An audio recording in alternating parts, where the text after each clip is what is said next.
2024 সালের একটা অভ্যুত্থানের মধ্য দিয়ে আমরা গত 9 সেপ্টেম্বরের একটা ডাকসু শুধুমাত্র ফর দ্য টাইম বিং যে এই নির্বাচন নিয়ে বা এই নির্বাচন নিয়ে আমরা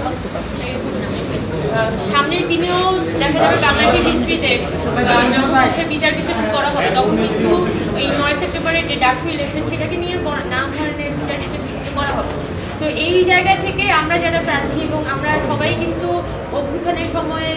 চেষ্টা করেছি ছাত্রদের সাথে থেকে পাশে থেকে অভ্যুত্থানের সামনে থেকে নেতৃত্ব দিয়ে এই যে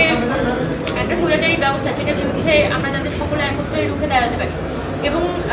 ব্যবস্থাটা তো আসলে তৈরি হয়েছিল এই এখন একটা অগণতান্ত্রিক প্রক্রিয়া আর বছর পর বছর শেখ হাসিনা যে এখানে নির্বাচন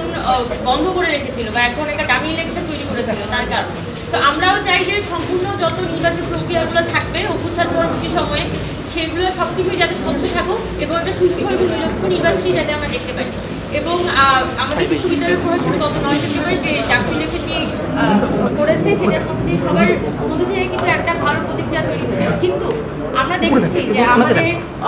প্রায় 450-500 মতো প্রার্থী ছিলেন, বিভিন্ন হলে হলে যে প্রার্থীরা ছিলেন তাদের পক্ষ থেকে কিন্তু অনেকগুলো কনসার্ন বিশ্ববিদ্যালয় প্রশাসনকে জানানো হয়েছে। আমরা আমাদের এখানে বিভিন্ন প্যানেল থেকে আমরা এখানে দাঁড়িয়ে আছি, আমাদের সবার পক্ষ থেকে কিন্তু আলাদা আলাদাভাবে কনসার্ন জানানো হয়েছে, একদম লিখিত অ্যাপ্লিকেশন জানানো হয়েছিল যে ঢাকা বিশ্ববিদ্যালয়ের কিছু স্পেসিফিক সমস্যা, প্রথমত হচ্ছে ব্যালট পেপার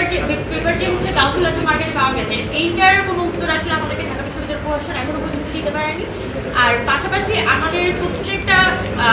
বলা যায় বিভিন্ন প্রার্থীদের পক্ষ থেকে প্যানেলের পক্ষ থেকে বারবার করে অ্যাপ্লিকেশন দিয়ে জানানো হয়েছে যে আমাদেরকে যাতে ভোটার উপস্থিতি যে তালিকাটা সেই উপস্থিতি তালিকাটা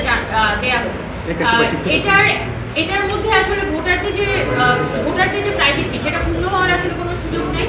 বরং আমাদের যে ভোটার তালিকাটা আসলে ঢাকা বিশ্ববিদ্যালয় প্রশাসন থেকে নির্বাচন পূর্বে প্রদান করা হয়েছিল সেই ভোটার তালিকায় কিন্তু এখনো পর্যন্ত সেই ভোটার তালিকায় হচ্ছে যে মূলত আমরা ভোটের দিনে তাদের যে উপস্থিতি সেটাই আমরা চাচ্ছি। এটা খুবই মানে ব্যক্তিগত ইনফরমেশন হিসেবে এটাকে বিবেচনা করার সুযোগ কম, বরং আমরা এখানে বিভিন্ন প্রার্থীদের পক্ষ থেকে যেহেতু বলা হয়েছে এবং আমাদের পক্ষ থেকে আমরা যেটা বারবার করে এখানে বলছি যে আমাদের যে ফিল্ড অ্যানালাইসিস সেই ফিল্ড অ্যানালাইসিসে অনেকগুলো হলের ব্যাপারে আমাদের মধ্যে কনসার্ন তৈরি হয়েছে যে হলগুলো যেমন জহুর হক হল, তারপর মুজিব হল, এই হলগুলো নিয়ে স্পেসিফিক কনসার্ন এসেছে যে ঢাকা বিশ্ববিদ্যালয়ের এই দুটি হলে ওই দিন পার্টিকুলারলি ভোটের দিনে এত পরিমাণ ভোটার টার্নআউট হয়নি, কিন্তু সেই জায়গা থেকে যখন বিশ্ববিদ্যালয় প্রশাসন বলছে যে প্রায় 87%-88% কাস্টিং হচ্ছে তখন আমরা বলেছি যে আমাদের জায়গা থেকে নর্মালি বলেছি ঠিক আছে আপনারা আপনাদের উপস্থিতি তালিকাটা দেন, তাহলে এখানে সবার জন্য বিষয়টা ক্লিয়ার হয়ে গেল। তো এই সুস্থ সাময়িক প্রক্রিয়াটা আমাদের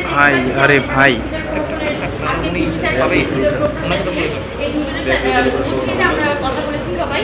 এবং আমরা আমাদের কনসার্নগুলো তাদের কাছে নর্মালি উপস্থাপন করেছি এবং তারা যেটা আমাদেরকে অনবরত বলার চেষ্টা করছে যে এই জিনিসটার সুযোগ নেই, মানে ওনাদের পক্ষ থেকে এক ধরনের একটা না সুযোগ